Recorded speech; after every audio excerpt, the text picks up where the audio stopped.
Olá pessoas do YouTube, bom dia, boa tarde, boa noite, bem-vindos ao Marcas e História. Hoje vamos falar sobre o terceiro carro da série dos meus carros favoritos, que é ele, o Shelby Cobra. Então bora conhecer essa maravilha de clássico. Assim como muitos fabricantes especializados britânicos, a AC Cars utilizava o suave e refinado motor Bristol de 6 cilindros em linha em sua produção de pequena escala, incluindo aí o Roadster de 2 lugares AC/AC.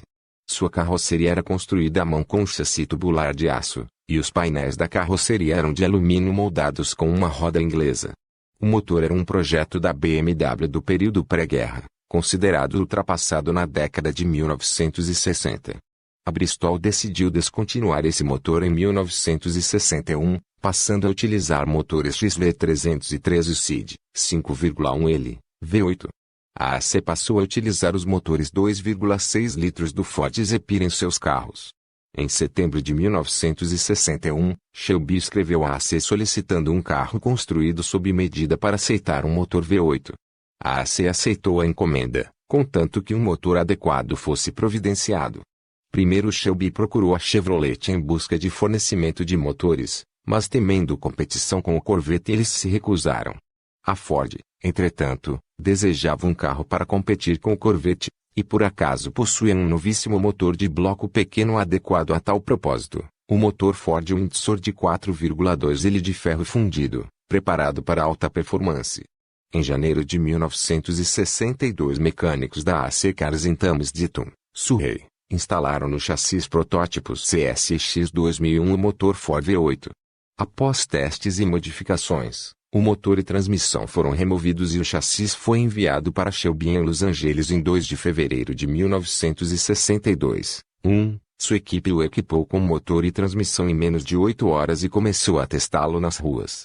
A produção se mostrou simples, já que a AC já havia feito a maior parte das modificações necessárias para encaixar o V8 quando decidiram utilizar o Ford 2,6 L, inclusive as drásticas mudanças na dianteira do AC.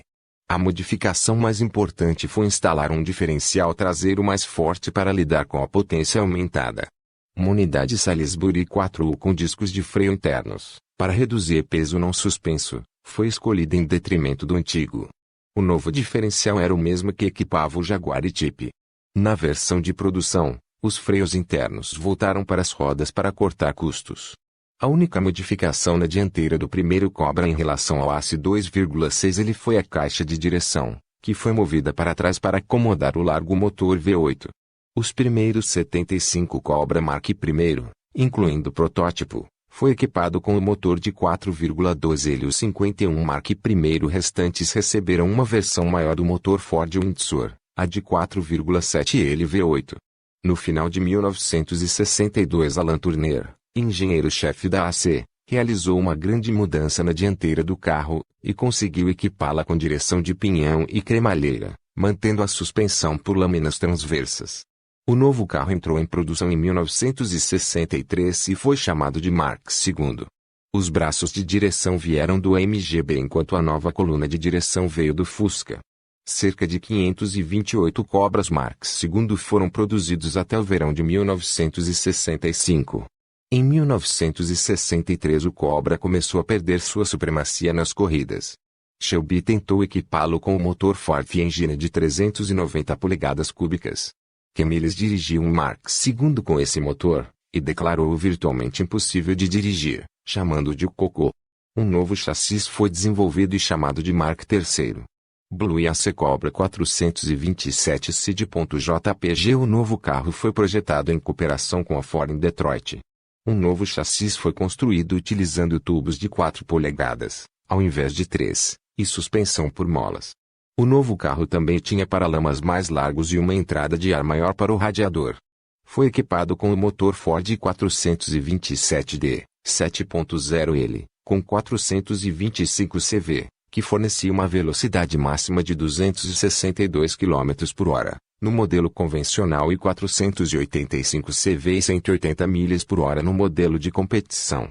O Cobra Mark III começou a ser produzido em 1 de janeiro de 1965. 2 protótipos foram enviados ao ZEW em outubro de 1964, para serem finalizados na oficina de Shelby.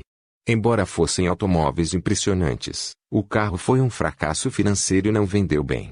De fato, para economizar custos, muitos Cobras foram equipados com uma versão mais barata do 427, o 428, visando uso em estradas, e não em competição. Um total aproximado de 300 carros foram enviados ao Zéu entre 1965 e 1966, incluindo a versão de competição.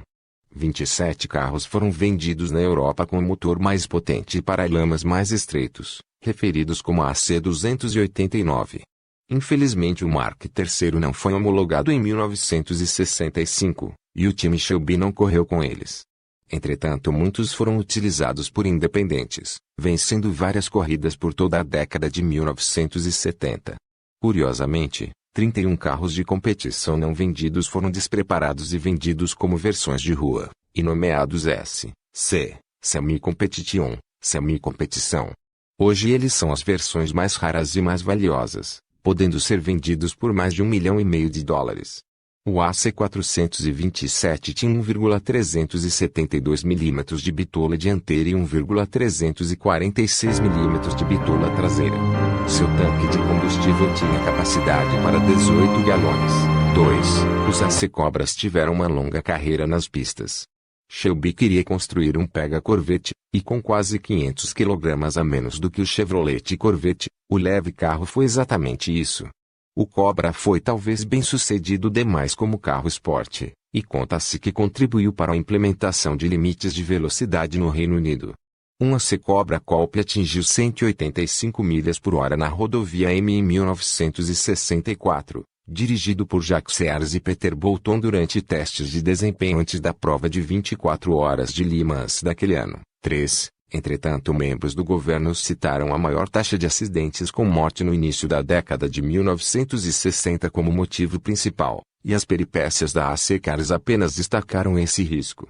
Gostaram? Então toma vergonha na cara e inscreva-se no canal e deixe